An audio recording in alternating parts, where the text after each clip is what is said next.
Holloway, and Jonathan is an international festival director and CEO, and also a professional speaker, coach, and consultant on giant thinking and creativity in a time of extreme crisis.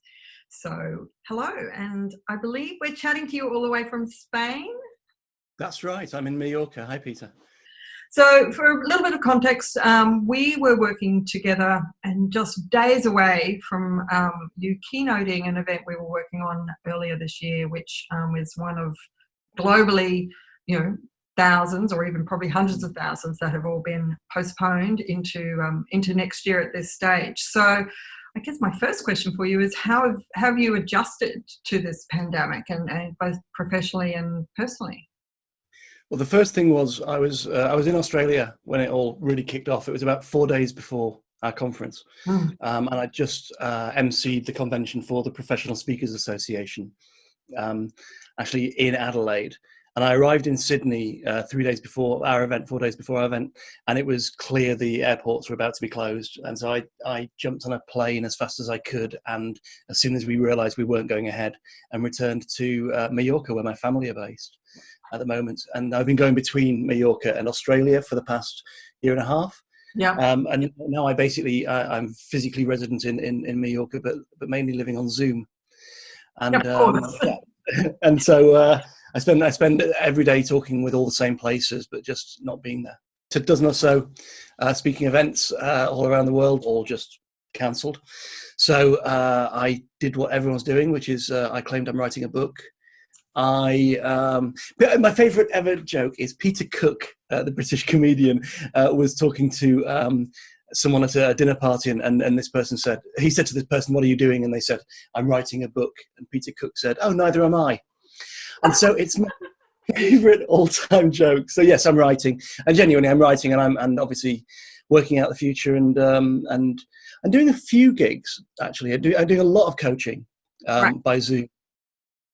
Because it's one of those times for everyone where, particularly for CEOs who are running large organizations or their own organizations, processing power, mental processing power is everything. So I'm spending a lot of time being that additional support for people, for them to bounce ideas and think things through and just help analyze what they need to do to survive, and then pivot, and then thrive. Well, one of the things you talk about on your website is reimagining experiences in a post-pandemic world. Can you explain what that actually means? Yes, I mean, things will return to a degree of normality. There will still be the physical connection and contact and presence, but actually the value of that, I think, is going to go through the roof. And I always think about, with festivals or with anything, there's sometimes that little extra bit that is unbelievably special but costs a lot of money for 10 seconds. Mm-hmm. And I think of it like the truffle in a truffle mac and cheese, because mac and cheese it's a fine dish on a Thursday night at home in winter, but actually you add truffle to it and suddenly it's like a New York delicacy. But actually the truffle costs 10 times everything else. Yeah. So I think we'll continue to want that liveness, that connection, that moment of extraordinary experience. But day to day, I think a lot of life is going to be like this, because actually it's not that bad. It's not nourishing. It's not rewarding. It doesn't fuel us. It doesn't give us energy, but it definitely gets the job done. And it's like Excel spreadsheets, I mean, they're not a joy except when they balance. And so when this works, there's something that beautiful about it, and that you can do this and then 10 minutes later be in New York. The answer is you're in neither place. So how do you I think experience is going to become even more precious than it was before. Yeah, and I was going to ask you, because I mean, obviously with festivals, that's all that immersive stuff where your audience really have to be there, like to be able to create that at the moment. Is there a way that people can have immersive experiences in the current kind of environment? Have you unlocked that magic? I don't know anybody's quite unlocked that magic. I've seen Zoom conferences and conventions that have been incredible. I've seen training sessions that have acknowledged that, and I've heard you say this before, that you're paying a significant amount of money for the speaker or the trainer. Add the technology and the broadcast capability and the and the lighting and everything around it. And actually, you can create something extraordinary. And I was on in what in effect was a Zoom conference for an arts organisation and a festival that had cancelled, but they were in a broadcast studio and they had a live band playing, and then the camera sweeps across, all using Zoom technology, sweeps across to the first speaker, and the energy is unbelievable. And suddenly you get, and the intensity you have to keep is far greater than it was before.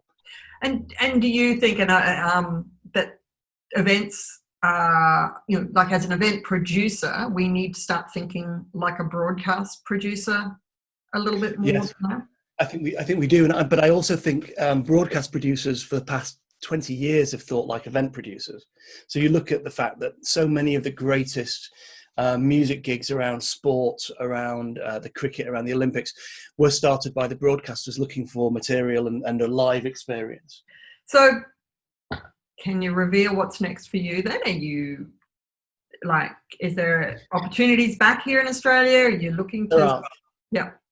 Yeah, so I'll be back there hopefully at the end of the year, although Spain is still pretty much in lockdown, and Europe is kind of a sealed unit in effect. It very much depends on exactly when things come back. I've got a whole bunch of Zoom speaking gigs coming up.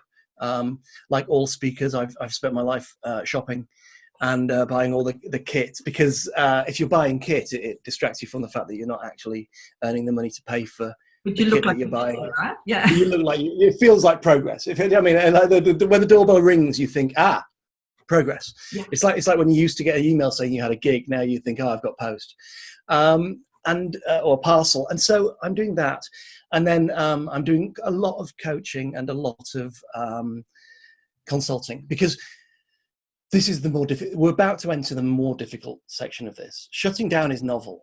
Shutting down is obviously the word novel in relation to coronavirus doesn't seem like the right word to use, but it's novel in terms of it's the first time it's happened. And so whilst it's been horrifying and painful and traumatic and stressful and devastating, there's also, it has its own energy to, we're all going through a thing, but now everybody at different moments is reopening. Borders are reopening, companies are reopening, and people are going to return. And the people who do return, who've gone away, are going to feel some extent bereft and trying to get back that energy and enthusiasm they had.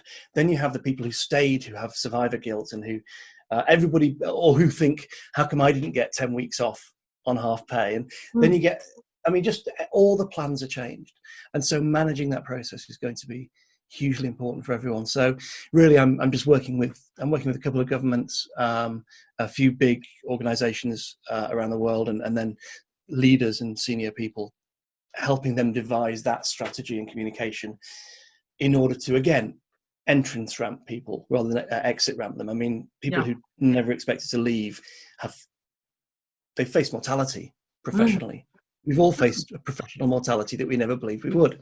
And so we're no longer mortal. And so actually the next year professionally is going to be about changing experiences, but also managing the process so that when it happens, we can feel joy in it, not a bittersweetness of this may go again at any minute. That's right. It's actually, I think it's not about most of us now. I think it's about the whole. And I think there are always three teams in any situation like this. I won't go into in detail, but there's the A team whose job is action, to survive, to do everything necessary to not fall apart and fail. The B team's job is to make sure that that actually the vision and the direction and the beliefs are kept. So while we're changing what we do, we don't move away from the core of who we are, our beliefs. And the C team is the creativity team and the future team, who are looking for, when this starts again, what will we be doing? And you need to divide your team up, not into marketing, finance, development, communication, manufacturing. You need to divide them into a different set of teams. Look at now and how we survive. Make sure we don't leave the core path of what we believe in, and then how do we position ourselves to be worth having when this is over? And actually, for CEOs who have to work across all three of those at the same time whilst under pressure, and they can't call their colleagues because everyone's in the same situation. That's the challenge, and that's an exciting challenge, but it's a huge challenge. Well, yeah, I love that, and I'm going to go and make sure I work that out in my business right now. So, but thank you very much for your time. And hopefully we'll be seeing you here soon, and catching up soon, and we'll be following what you're up to virtually in the meantime. That's great. Thank you, Okay, Peter. thanks. Bye.